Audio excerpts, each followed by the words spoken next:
So this is the first of two videos I'm going to do on kind of the major policies. I'm going to try to touch on six or seven of the major policies that I think are critical to understanding what our campaign is about, the philosophy. This is not exhaustive, but what I'm doing is sort of like a three-part series where the first thing I did was a video that talked a little bit about my background and experience.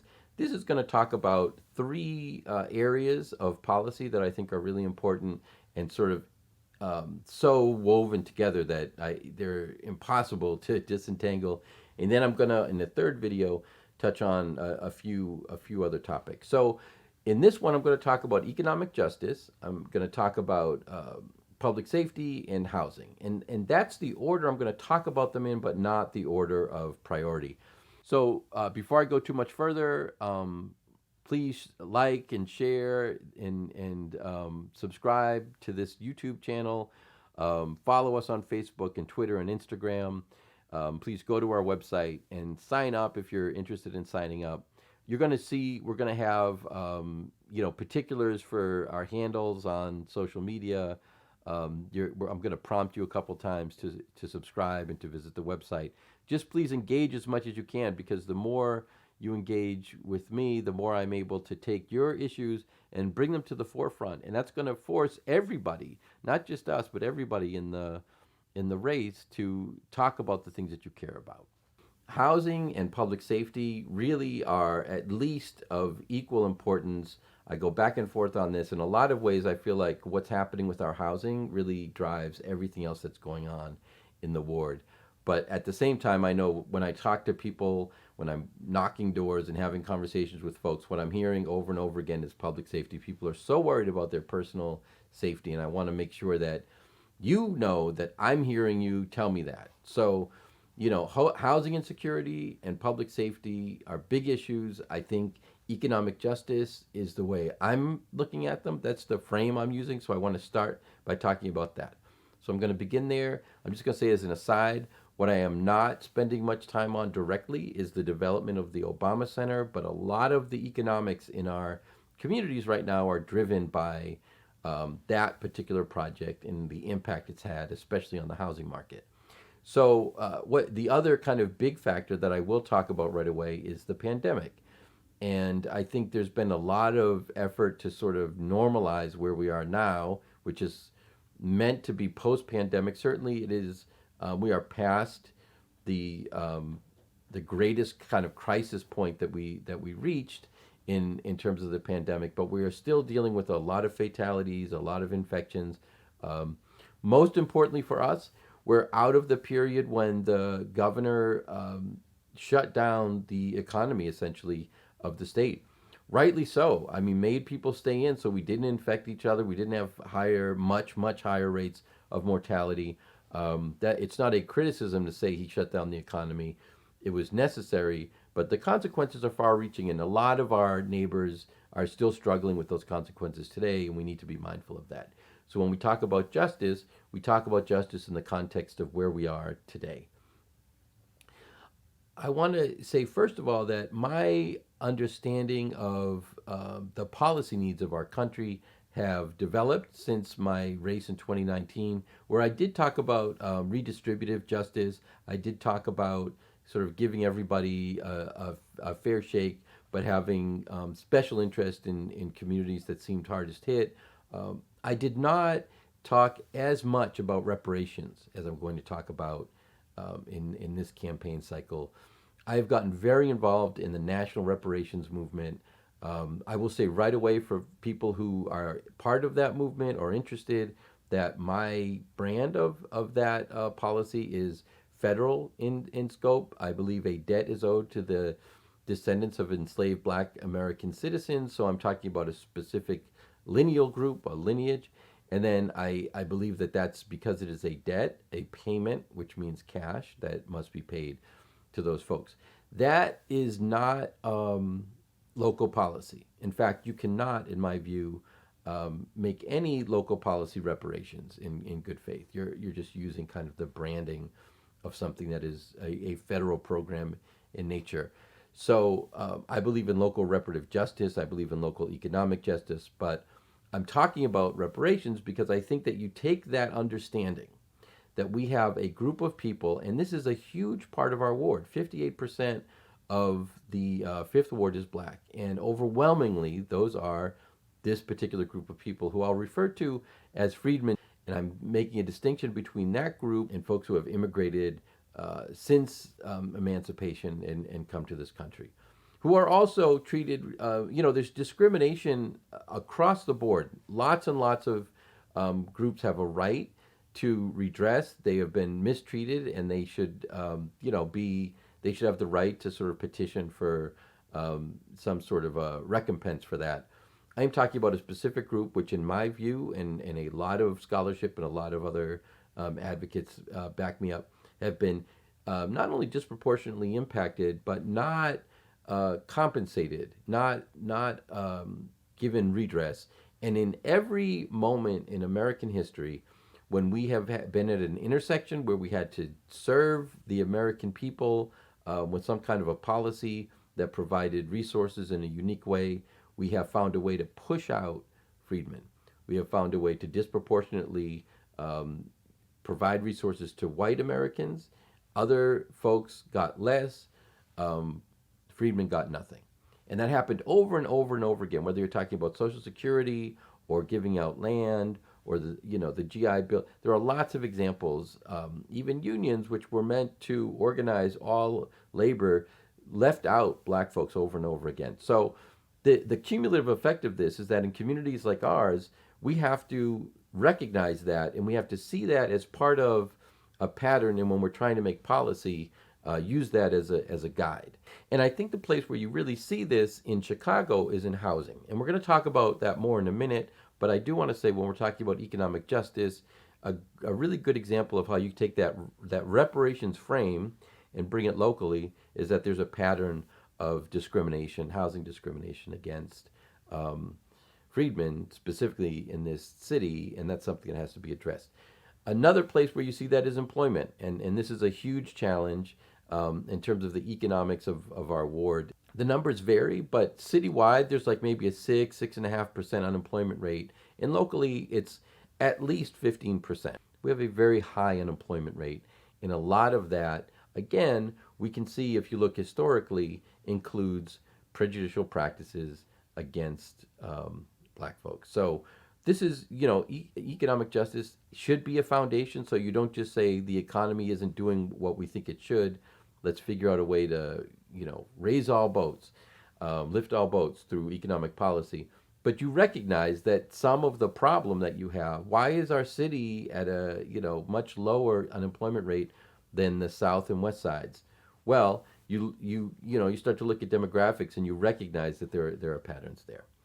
So when we talk about public safety, which, as I say, is something that a lot of people, when I'm walking around, knocking on doors, talking to folks in the community, this is a concern a lot of people have. You cannot separate economics and public safety. I mean, the truth is that things have gotten a lot worse since the pandemic and shutting down the economy. And since that time, we really haven't had there hasn't been like sort of a robust resurgence. There's been some return, and some people are working, but a lot of people still aren't.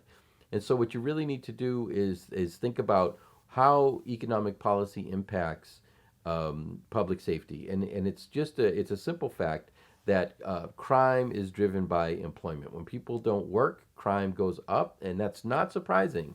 And really, we should all recognize that this is the nature of things, that you have people who need money to live. We all need money to live. You have, problems. You can see people are falling behind on their mortgages, on their rents, because we have high foreclosure and eviction rates. That means we're getting to a point of extreme crisis. And when any of us are in extreme crisis, we make extreme decisions. So public safety has to include an opportunity for people to be more secure in their housing, in their employment, and in other economic conditions. That's important. I would not, although I know there are some people who believe that police have no part of making Southside communities safe, and I appreciate where that argument comes from. I have been a real advocate of citizen oversight of the Chicago Police Department, because I think there are egregious problems with the system the way it is now. We have to recognize that in fact there's going to be policing, and so you think about, do you want to help to manage that, or do you, because you do not like them, want to ignore that part of what's happening in our communities? I believe that we need a better policing system. We have to do a better job of managing what police are doing. We shouldn't be providing a budget that increases and increases over time, no matter what. Over the last 20 years, we've given the police more money every year when they ask for it, and every year for the last 20 years, arrests have gone down consistently. And a lot of people aren't aware of that, but we're not getting a return on the investment that we're making. And there's also a growing administrative piece to that police budget over time, even when we're told that they're not able to find people to hire to work in the on the beat. Nevertheless, admin is growing. So we've got to have a smarter police budget. It should be tied to outcomes. So we want policing to be different, to have more de-escalation as part of what the police are doing. We also want to make sure that where other kinds of professionals should be addressing an issue when it comes up, when it comes in through 911 or another source, those are the people we're using. So this is what's known as the treatment, not trauma movement. I'm very much in favor of that. I'm supportive of the idea that if we need somebody in social work instead of a police officer, that's who goes. If we need any kind of professional that is better equipped to deal with whether it's a mental health crisis or a different kind of challenge, that the police just aren't the best folks to choose for that. In that instance, that's where, first, those are the folks who should be sent. Second, that's where the resources should go. I mean, we have an oversized budget for the police force, and they're underperforming. And I think we just need to be realistic about that. So we should work very closely with the police. We should make sure that we're getting the kinds of results we want to get locally, but we should also bring other professionals on board as well. The final thing I want to say about this area is that we really need to think about the things that people do in our own communities that end up making our communities safer. And a lot of times people do work. Of course, there are things like violence prevention that is directly about this kind of work and this kind of goal. And those, we should be robustly funding those. We give hardly enough money to that kind of work. In addition to that, I think that there are things like community gardens and sort of public events, things that bring people out into the community that have a incidental effect of making those spaces less comfortable for predators, for people who are interested in engaging in criminal activity. And so we should always bear in mind that the more welcoming a space is for the average citizen, the less welcoming it is for somebody who's there to engage in property crime or something else. So those three factors: first, thinking about employment and thinking about economic opportunities for folks. Secondly, having a more responsive police department and diverting some of the resources from the police to other professionals who can help make our neighborhoods safer. And then finally, supporting local work that helps to make us safer as well. The main point I want to make is that public safety is complicated, and we really all have to work together. And there's lots of opportunity in there to do other positive things. It's all kind of interrelated, these elements, as I said before. So we've talked about economics and public safety. If I hear housing less often than I hear public safety, it's barely. And it may be that I hear about housing insecurity more often. And a lot of times people will start by talking about, not feeling safe, and then eventually we end up talking about housing. So these are really closely related issues. And what I want to say right away about housing is that, again, you've got to use a filter of where we're coming from. If we don't face our past, we're not going to move forward in a positive way. And the city of Chicago has consistently discriminated against black folks, freedmen in particular, in terms of housing for as long as there's been a city of Chicago. It is, redlining. It is steering people away from neighborhoods. It is denying people resources, housing resources. There is a ton of evidence in terms of all of this. And speaking of evidence, I think one thing that has to happen right away, we have to have a commission looking at and documenting the ways in which anti-black practices have been supported by, pursued by the city of Chicago, along with businesses, banks, of course the real estate industry, and we've got to quantify. We're not researching to say, oh, I wonder if this has happened. We know that this is true. What we need to look at now is a way to measure, to quantify the degree of harm in order to calculate some kind of a compensation. Because the truth is, if you have been treated in a discriminatory fashion by the city of Chicago with respect to housing, you are owed something. You have been robbed of the important opportunity to build a critical asset if you were trying to buy a home and you couldn't. Housing stability, whether you were buying or renting. There are lots of ways in which we can think about this, but the important thing is to recognize that the prejudicial practices of the past inform the policies of the present. And the policies of the present, sometimes it's really hard for people who aren't in it to recognize that that prejudice is continuing.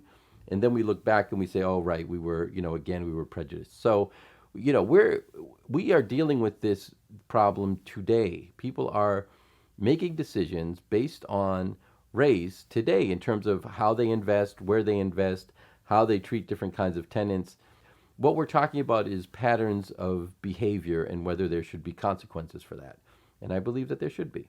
Now, when we get into the particulars of what can be done today, I think you have to look at a couple of important things. One is the incredibly high rate of eviction. Another is the continuing crisis of foreclosures. And I think that you have to find ways to address both of those. For evictions, I would say that we have a local opportunity in the sense that aldermen have a lot of power in terms of local development. So when you're talking about the big companies, I think there's a lot that you can do that is related to that power. With the smaller, with like somebody who owns one or two properties, it sometimes is the case that you can go to them.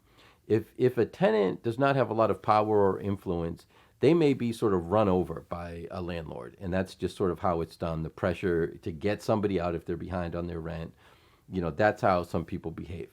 But if there is intervention by the local alderman's office, that can sometimes sort of change the way the conversation moves. And so I think what makes sense is a dedicated person in the alderman's office to deal with housing issues, both in terms of evictions, but also things like problems with mortgages. And so being able to look at all of that stuff, I think somebody who's managing the housing crisis and managing individual instances of housing instability can have a tremendously positive impact on the whole ward. And that's something really that could ripple in kind of a citywide way. I think it would make perfect sense for a lot of our ward offices to have resources to have a specific person dealing with housing. And that's something we'll find money for. And we're going to have somebody dealing with this in particular. But I think it's also something the whole city should look at. We can manage with small property owners, I think, in just having conversation. There's potential to just work something out by sitting down and figuring out what's happening and seeing if there's a way forward. With bigger companies, I think that the tremendous influence that the alderman has in terms of development and the ability for people to buy more property and to build in the city is powerful in this case. So if you can talk to a landlord that's corporate, that has hundreds or thousands of units, and say, I need you to stop the process that you're using, which is causing these high rates of eviction, and we need to be more thoughtful about what to do with people when they're in arrears. And if you don't, then I don't see you as a friend to development in this ward. That's going to have a powerful impact in terms of how individuals are treated. With all of this, what we really would like is to see greater compassion for people who are struggling and suffering. You cannot legislate compassion. You cannot make people. You cannot mandate empathy. What you can do is create conditions that mean there's a consequence for somebody being thoughtless or unkind to a resident of your ward. And I think this is how aldermen need to behave. If you live in my ward, I am here to defend your interests, protect your interests, and advocate for you when necessary. The aggregate effect that would have in terms of being able to make a more stable housing environment for people would be tremendous. There are more things that we can do on a policy level locally and also citywide. Locally, there is an effort to extend the protections that were offered as a result of the development of the Obama Center in Woodlawn that were championed by my friend Alderman Jeanette Taylor in the 20th Ward. As aldermen, we would endorse the what they're calling the CBA for South Shore for the Obama Center. Absolutely, I am in support of that and some of the protections that they talk about there. I also think that citywide, we need an eviction moratorium. So, what I'm talking about doing on kind of a case by case basis and using the influence of the alderman's office, I think, if citywide we just put back the eviction moratorium that was removed, which other cities kept. If we kept that eviction, if we returned to that eviction moratorium, it could really help kind of ease some of the pressure. And think back to what we were talking about in terms of economic justice and public safety. This is all going to have an impact. So if you're living comfortably in a part of the ward where there's not a lot of concern about housing insecurity, or if you yourself personally aren't that concerned about your housing situation, but you are concerned about public safety, I would suggest to you that these are very closely related. And supporting these housing policies can help you with, your concerns as well. I think the last thing I'll say about housing is we absolutely have to have more funds to help mitigate the impact of people's personal economic situations translating into housing crisis and housing instability. So we need funds that help to wipe out debt for renters and for people who are behind on their mortgages. I also think that along the South Lakefront, for folks that are in the high rises, both in East Hyde Park and in South Shore, I will go into more detail about this, but there are reasons why the assessments on these high rises are so high, and it has a lot to do with sort of clumsy city policy. I'd like to see some or all of those assessments erased because I think that for people who don't have a mortgage or have a small manageable mortgage living in those high rises, they were left out of the equation when everybody else was given some relief during the pandemic. These folks, because assessments are a special category, they're not a mortgage, they're not rent. They really weren't given relief from what are sometimes $1,000. There are even $2,000 a month assessments in the along the lakefront and more. And we've got to do something about that for them. Property owners will tell you property taxes; those bills have just come; they're through the roof. So when we talk about housing insecurity and housing crises for homeowners, it's gotten nothing but worse in the last literally couple 3 weeks. And so we've got to have policy that's gonna work for everybody.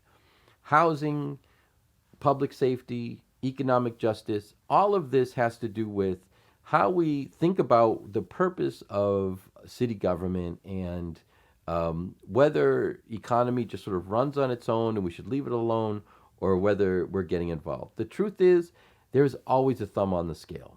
In some cases, the thumb is on the scale so that rich people can get subsidies to build developments because people believe in, that sort of redounding to other folks and trickling down. And in other cases, people want the thumb on the scale to provide protection for ordinary people. What I believe is that Chicago has really done everything it can. It's a political tradition. It's a cultural tradition almost to help out rich folks because we think if we build and we keep churning out new housing, no matter what it looks like, we're keeping the economy going, and that's good for everybody. What do we do for the folks who are, looking at their housing situation and it's so dire and desperate that it's making their ability to live comfortably in the ward really difficult and even in some cases untenable? And in a few cases is driving them to make decisions that make a lot of us less safe. These are, some of the things we should be thinking about. I think we should always, when we're talking about policy in the Fifth Ward, remember that the majority of folks here are dealing with historical challenges that really mean that the deck is stacked against them, and we have a responsibility to do something about that, and to not just say it's not our problem, or to deal with the now and not worry about the then, because the past informs the present. I mean, it's happening right now. We can see it in terms of the pandemic and how that's influenced us. And the further back you go, the wider your lens is, the more you see, and it's all connected to each other. These are three important policies. I am not ignoring the Obama Center. Obviously, I've referenced it a couple of times. It's going to be top of the next set of subjects. I know that for some people, they're going to look at this and they're going to say, "What about the Obama Center? That's the most important thing to me. The parks are the most important thing." Or, "What about transit? Don't you care about transit?" Everything, it's really hard to present these things in a way that does not give the impression that you think something is more important than something else. But what I want to say is that the big vision that I have, and that the people who are working with me have, is that we live in a world that is more just and more fair and more comfortable for everybody, that everyone prospers, everyone does well. And in order to do that, we have to really begin somewhere. And one place to begin is to recognize that the economic foundation that we make a lot of our decisions on is not what it should be, but we can do something about it. Here are some ideas. We're going to get into some more ideas in the next video. Thank you so much for spending time with me in this way. I really appreciate it. I know there are other things you can do. I also know there are lots of other candidates. So thank you for your time.